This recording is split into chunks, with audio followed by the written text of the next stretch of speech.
We are hearing another gazette is missing from the publication. They say it's number 485.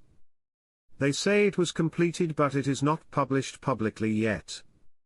We thinking it's because it has the Article 12 items related to it. Frank, Article 12 is the introduction of a restricted free currency with no sanction to the international world. It does not mean it has to have value, but it means that it can leave your borders and gain value in an international basket. Everything is set up so perfect. Question, getting closer to an increase in value for the dinar.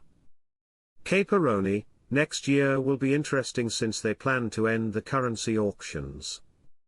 It's, the dinar, kinda halfway trading on Forex. It's getting a little exciting as we are starting to see fluctuations.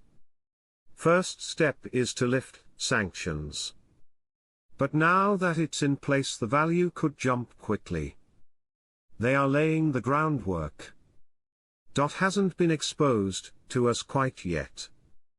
That's what we're looking for, I hope. Item 4805 was published in the Gazette, and yet to be opened to the public to see. All of this is looking to be a part of the mechanism that is likely to have already established, that mechanism for the suitable basis for pricing. That would be an exchange rate. That is what we're waiting to see. The banks that we communicate with are well prepared. In fact, for over 2 weeks they have been preparing for clients like you, Iraqi citizens, and me. Sudani is moving at a quick pace. All American banks and all CBI private banks are ready to make the successful transaction from the 3-0 notes to the new lower notes with the new exchange rate. Iraqi banks have also been readied. Question, do we have to pay transaction fees when we exchange at redemption centers? Marks, I was told that one of the biggest reasons to go to a redeeming bank/exchange center is that you will get access to your money right away, and also all fees are already done. This will give you the best rate as possible. Ministry of Transport announces that the completion rate of the development road project designs has increased to 63%. Quote, the Ministry of Transport announced the completion rates of the Strategic Development Road project, which is scheduled to open in 2029. The completion rates for the detailed designs phase of the railway line reached 64%, and the land route 60%, while the cumulative completion rates for the detailed designs of the project reached 63%. A trade surplus generally increases the value of a currency due to higher demand, while a trade deficit tends to weaken it because of increased supply. The relationship between import and export costs and currency value is driven by the supply and demand dynamics in international currency markets, Forex. Iraq's plans for income outside of the oil industry hopefully can eliminate any potential imbalances in imports and exports. Even, the United States is striving to balance the import and export revenues. When you hear Trump saying, "Let's make the country great again," what he is actually saying is, we should decrease imports and increase exports. And we will decrease the imports by adding tariffs to imported goods. Mr. Sami just told me when Iraq cancels the auctions and the changeover occurs to the dinar, that's actually a process of the revaluation. Frank, that is the last step in the process. The question is, when will this happen? In my strong opinion, this is based on the ending of the auction on December 31, 2024, then January 1, 2025 should be a start. Of course you know this is the Middle East, so I'm not offering you a date. You know the Iranian politicians in Iraq are doing everything to stop it. If this event wasn't real, they wouldn't be stopping it.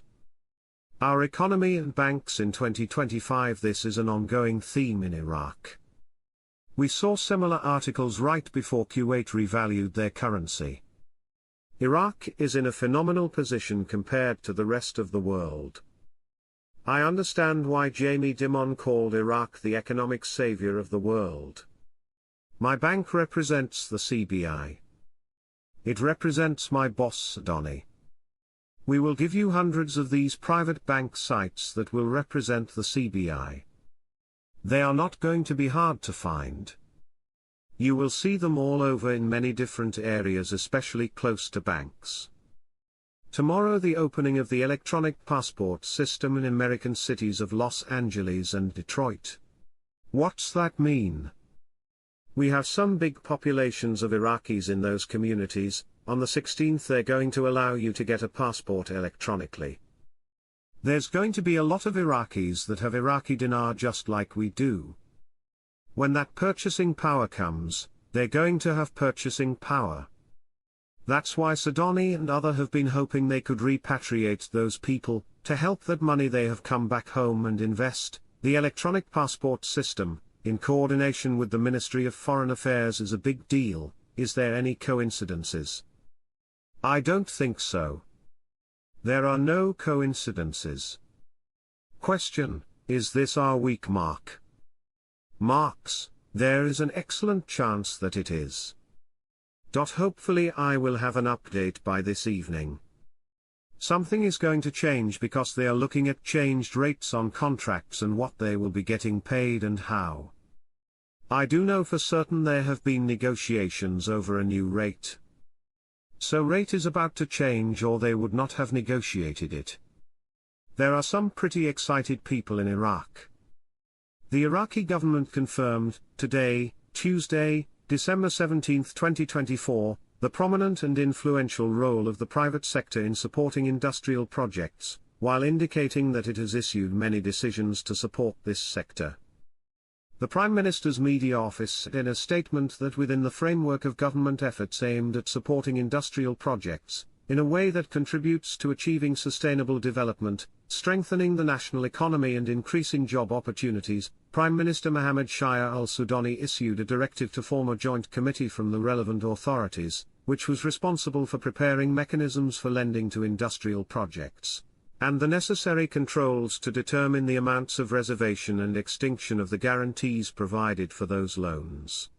He added that the Council of Ministers approved the committee's recommendations on December 9, 2024, and the new instructions included implementing the Prime Minister's directives to provide loans with reduced interest and easy terms, with the aim of facilitating the establishment of new industrial projects, in cooperation with the main government banks, to ensure financial support for investors in the industrial sector. He stressed that the Iraqi government aims for the private sector to have a prominent and influential role in supporting industrial projects, by increasing its investments in this field, to establish and operate factories and develop new ideas that meet the needs of the local market, with the importance of bringing in expertise and modern technologies from specialized international companies. He continued, it practically and effectively seeks to achieve the goal of developing industrial projects with environmental sustainability, and supporting the community through social responsibility programs that companies and factories are committed to. The office concluded its statement by stressing the Iraqi government's continuous efforts to enhance cooperation with the private sector, leading to a comprehensive industrial renaissance that achieves benefits for both sides and for the national economy in